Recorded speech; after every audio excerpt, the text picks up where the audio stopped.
Allô, allô les amis, j'espère que vous allez bien. Moi, je vais très bien et je suis encore une fois très contente de pouvoir vous retrouver au travers de cette nouvelle vidéo.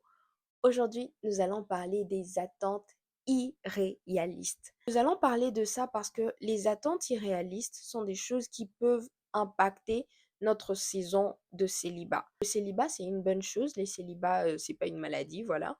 Mais comme toute saison de la vie, les célibats a une fin. Et il y en a qui aimeraient bien sortir de cette saison des célibats, mais qui se retrouvent comme bloqués à cause de diverses raisons. Il y en a plusieurs. D'ailleurs, le pasteur Freddy en parle dans son livre Célibataire plus pour longtemps. Je vous le recommande. Il développe environ 10 raisons, je pense. En tout cas, beaucoup de raisons pour lesquelles les gens peuvent traîner dans leur saison de célibat. Et l'une des raisons qui fait que des personnes traînent plus longtemps dans les célibats, c'est justement ces attentes irréalistes. Les attentes irréalistes, c'est tout simplement, comme les mots l'indiquent, des attentes qui ne sont pas réelles. Des attentes ou alors des exigences qui n'existent pas. Je tiens à préciser qu'une attente peut être irréaliste pour moi alors qu'elle ne l'est pas pour vous. Donc, ce qui va faire vraiment qu'une attente soit réaliste ou non, c'est votre capacité, donc vous-même qui êtes en train d'établir certains critères, votre capacité à rencontrer les exigences que vous êtes en train d'imposer à un potentiel futur partenaire. Je tiens à préciser ça. Donc, c'est des choses qui vont vraiment varier dépendamment des personnes. C'est pour ça que dans cette vidéo, je vais vraiment me concentrer sur les solutions ou alors les choses qu'il faut faire pour détecter est-ce qu'une attente est irréaliste ou non. On commence. Il faut savoir qu'on est des personnes des valeurs, d'accord? On est des personnes créées à l'image de Dieu, on est des créatures merveilleuses et tout ça. Donc rien qu'à cause de ça, chacun d'entre nous mérite en quelque sorte, je vais mettre mérite entre parenthèses, un bon partenaire. Mais il y en a parmi nous qui ont une trop haute estime d'elles-mêmes. C'est comme si votre vision de vous-même n'est pas adéquate à la réalité. C'est comme s'il y a vous et puis il y a l'idée que vous vous faites de vous-même. Et vous êtes en train d'établir des critères sur la base de l'idée que vous vous faites de vous-même et pas de vous réellement. Et c'est ça qui est en train de vous piéger parce que vous avez des attentes que vous n'êtes pas en train de rencontrer vous-même. Ma sœur, tu veux une fille, un homme, et pas une fille, hein. On n'est pas dans Eve, Eve ici. On n'est pas dans Steve, Steve. Nous, on est dans Adam et Ève, d'accord? On est là-bas. Ma chérie, tu es à la recherche d'un homme qui soit financièrement stable. Ça dépend de ce que tu appelles financièrement stable, mais disons, tu cherches un homme qui est environ, je sais pas, 10 000 $ sur son compte. Est-ce que toi, tu as 10 000 $ sur ton compte? Tu vas me dire, ah bah, je suis en train de chercher ça parce que, voilà, j'ai pas ça. Mais il faut te rendre compte que la personne là qui a 10 000 $ sur son compte, elle a une certaine hygiène de vie. Il y a une certaine discipline financière qui l'a permis d'atteindre ce niveau-là. Quand tu es en train d'exiger, ok, je veux que ce gars ait 10 000 $ sur son compte, comment est-ce que moi je peux gérer ça? Parce que si tu es en train de demander ça juste pour pouvoir dépenser, tu ne seras pas une aide dans la vie de cet homme que tu es en train de chercher. Mon frère, tu veux une femme qui soit, voilà, une femme de prière, hein? Les gars, ils aiment souvent ça. Non, je veux que la femme que je vais épouser, qui soit la mère de mes enfants, soit quelqu'un qui prie. Est-ce que toi-même tu pries? Parce qu'une femme qui prie, elle a une discipline, elle a une hygiène de vie, hein. Toi, tu veux juste. En fait, des fois, notre problème, c'est quoi? C'est que on veut ce qui brille, mais on ne prête pas attention au revers de la médaille. On veut la gloire, mais on ne veut pas c'est quoi le coût de la gloire derrière. Donc, quand tu es en train d'établir ta liste de critères, mon frère, tu veux une femme qui prie. Est-ce que toi-même tu pries? Je suis pas en train de dire ça pour que vous puissiez baisser vos critères, que vous puissiez revoir vos critères à la baisse. Non. Je suis en train de vous parler comme ça pour que vous puissiez, oui, effectivement, revoir vos critères, mais si vous voyez que vous y tenez vraiment, il faut vous-même vous exercer à match vos critères. Tu veux un homme qui prie, toi-même faut prier. Tu veux un homme qui craint Dieu, cherche ce que signifie la crainte de Dieu et commence toi-même à atteindre ces critères. Pourquoi? Parce que tu vas attirer à toi ce que tu es. Ce que tu es en train de devenir, c'est ça que tu vas attirer à toi. Si tu es une femme paresseuse, tu vas attirer à toi un homme paresseux. Si mon frère, tu es un homme qui, voilà, ne sait pas prendre soin de tes finances, il y a des fortes chances que tu tombes aussi sur une femme comme ça. Parce que on attire à soi ce qu'on est, tout simplement. Regarde, quand Adam a rencontré Ève, il a dit quoi? Voici cette fois-ci l'os de mes os, la chair de ma chair. Les choses que avait Ève intérieurement correspondaient à ce que avait Adam et les choses qu'avait Ève extérieurement correspondaient à ce que avait Adam. Ce qui faisait que quand ils se sont rencontrés, il a dit voici cette fois-ci. Sauf que toi, mon frère, quand tu es en train d'établir ta liste de la femme de tes rêves, est-ce que tu pourras dire voici cette fois-ci? Parce que cette femme-là, elle risque de ne pas correspondre, en tout cas si tes attentes sont irréalistes, elle risque de ne pas être épanouie dans une relation avec toi parce que ce que tu y es là, ce n'est pas en matching avec ce qu'elle, elle est. Il faut pouvoir se remettre en question. On veut des attentes irréalistes dans le sens où, en tant que femme, tu veux un homme qui prie avec puissance comme le pasteur Yves, qui adore avec tout son cœur comme l'apôtre Ivan, qui va faire du sport comme le pasteur Ghislain, qui va, qui va pouvoir, je sais pas, gérer ses finances comme Serge Azébazé, tu vois, tous ces pasteurs-là. En tout cas, c'est des pasteurs que je connais, donc voilà. Tu veux au fait un combo et dans ta liste, là, toi-même, tu te rends compte que quand tu es en train de faire la liste, tu es en train de prendre un trait de caractère chez une personne, un autre chez une personne, un autre chez une personne. Tout ça, c'est des signes. C'est des signes que, au fait, ce que tu es en train de chercher là, ça n'existe pas. Parce que même pour faire la liste des critères, tu as utilisé plusieurs profils de personnes. Donc, tu peux pas vouloir imposer à quelqu'un d'autre d'être un combo de ces 5 personnes-là ou de je ne sais combien de personnes que tu prends et puis tu exiges à une seule personne de pouvoir remplir tous ces critères. C'est pas possible. Des fois, c'est vraiment la convoitise qui est en train de te parler. C'est comme tu as vu quelque chose et dans ton cœur, ça a fait naître une convoitise. Et le truc avec les œuvres de la chair ou prenons l'exemple de la convoitise, vu que j'en parle, c'est que ça va pas te montrer tes failles à toi, ça va pas te montrer tes défauts. La Bible dit quoi? Quand tu vois la paille dans l'œil de l'autre, pourquoi tu vois la paille dans l'autre alors que dans l'œil de l'autre alors que toi tu as une poutre?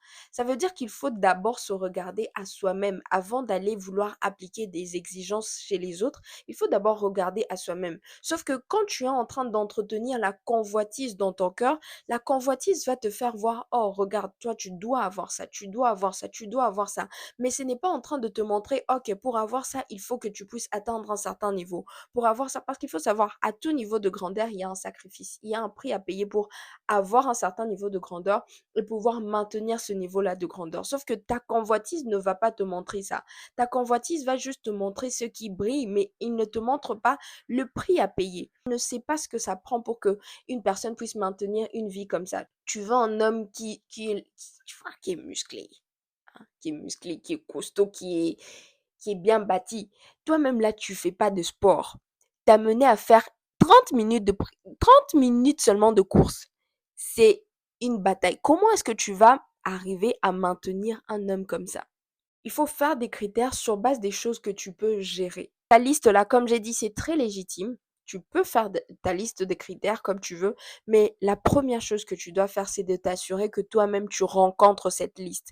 Parmi tout ce que tu es en train de citer, il faut que toi-même tu puisses match ce que tu es en train de faire. Il faut que vous puissiez être en accord avec ce potentiel idéal. Je voulais faire cette petite parenthèse. Les attentes irréalistes, c'est des choses qui vont te priver justement de reconnaître les personnes que Dieu place autour de toi.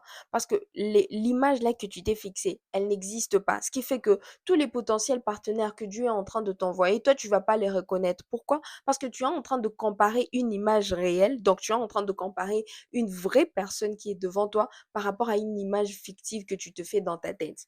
Or, c'est pas possible. Tu vas vivre avec les gens, pas avec l'idée que tu te fais des gens. Le tout n'est pas juste d'attirer quelque chose à soi. Le tout n'est pas d'attirer une bonne personne à soi. Il faut également s'assurer que quand cette bonne personne va arriver avec toi, elle va pouvoir grandir.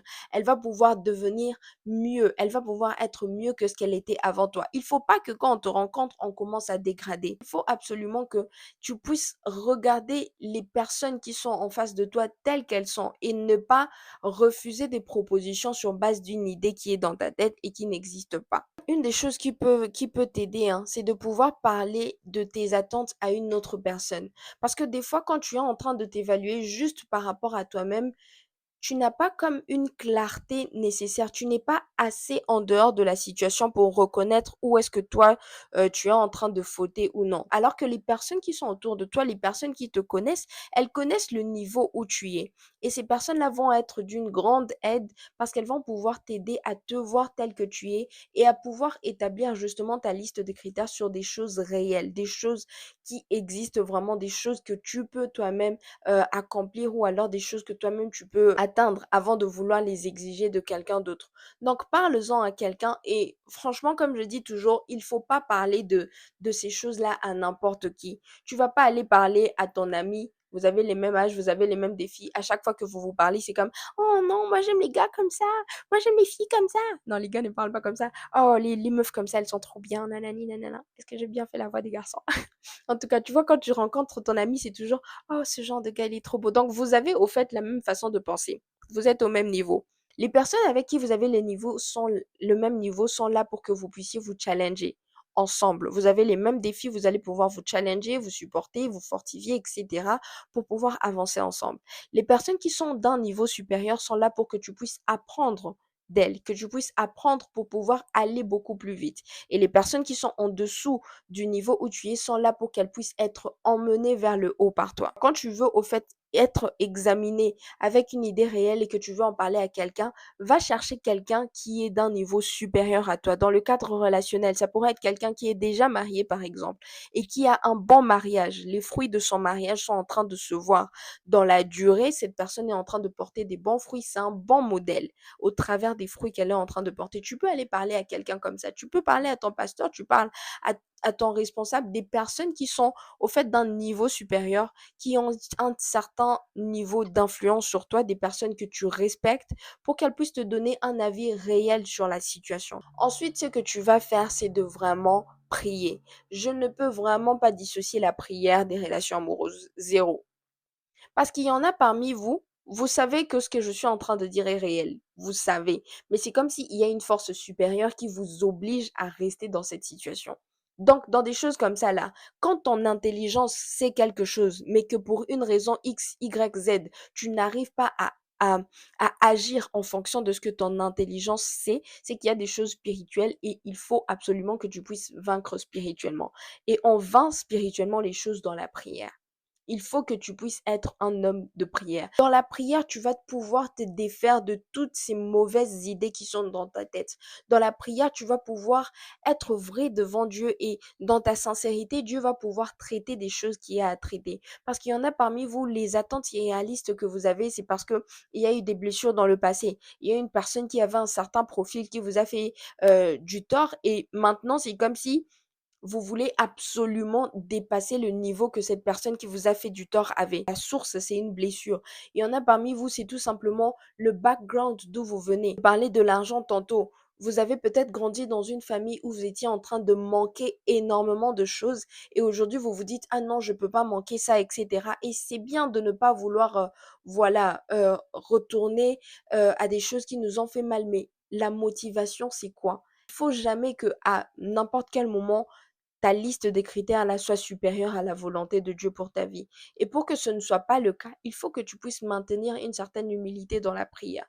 Donc, prends le temps de prier par rapport à ta liste des critères, par rapport à ton cœur, par rapport à tes motivations. Qu'est-ce que tu attends réellement? Parce que si tu veux entrer dans une relation pour que l'autre puisse seulement t'apporter, c'est toi qui veux tirer le bon, c'est toi qui veux toujours te servir, c'est toi qui veux recevoir, c'est toi qui veux donc, dans la relation, là, tu veux entrer rien que pour toi. Tu es en train de partir en étant perdant parce qu'on va dans une relation, on va dans le mariage pour pouvoir servir l'autre. Donc, quand tu es dans ta saison de célibat, tu dois être tellement, comment dire, comblée, tu dois être pleine de façon que quand une autre personne vient, c'est comme si tu es en train de déverser dans la vie de notre personne. C'est pas l'autre personne qui est toujours là en train de déverser en toi. Toi, tu fais rien. Non, ça doit être vraiment un rapport d'égalité. De la même façon que l'autre déverse en toi, toi aussi tu dois être capable de déverser dans la personne. Pour vous qui avez des attentes irréalistes, des attentes que personne n'est capable de rencontrer, c'est comme si personne n'est digne de vous, il faut pouvoir vous remettre en question. Prenez votre liste, examinez-la, soyez sincère avec vous-même. Parlez même à une personne autour de vous pour qu'elle puisse vous dire si c'est réaliste ou pas. Ensuite, après avoir parlé, il faut que vous-même, vous puissiez être capable de répondre aux exigences que vous êtes en train de fixer à une autre personne. Il faut que vous-même, vous puissiez être à la hauteur de ces attentes-là que vous fixez. Et ensuite, il faut toujours prendre le temps de prier. Parce que votre cœur ne doit pas être captif des choses que vous voyez sur les réseaux sociaux, captif de l'environnement qui est autour de vous. Votre cœur doit être libre, libre en Jésus, libre pour pouvoir voir les choses telles que Dieu veut, libre pour pouvoir faire les choses telles que Dieu veut. Dieu qui t'a créé sait exactement pourquoi il t'a créé et ce que tu dois faire ici sur terre. Et parce qu'il te connaît parfaitement, il sait qui est la personne qui doit t'accompagner. Donc c'est vraiment lui, c'est à lui que tu dois te confier plus qu'à personne d'autre. Et c'est lui vraiment qui va pouvoir te guider sur ce chemin pour que tu puisses trouver la personne qu'il te faut dans cette vie. Recommande ta liste à Dieu et je suis sûre que toutes ces attentes irréalistes vont lâcher pour que tu puisses faire place dans ton cœur à des attentes réelles et que tu puisses voir toutes les personnes que Dieu t'envoie, tous les potentiels que Dieu t'envoie tels qu'ils sont et que tu puisses prendre des décisions sages pour ton avenir. Voilà un peu ce que je voulais te dire aujourd'hui. J'espère que cette vidéo t'est utile et qu'elle te bénit énormément. N'hésite pas de la partager, n'hésite pas de t'abonner si ce n'est pas encore fait. Je vous aime beaucoup et je vous donne rendez-vous très bientôt pour une prochaine vidéo. Peace.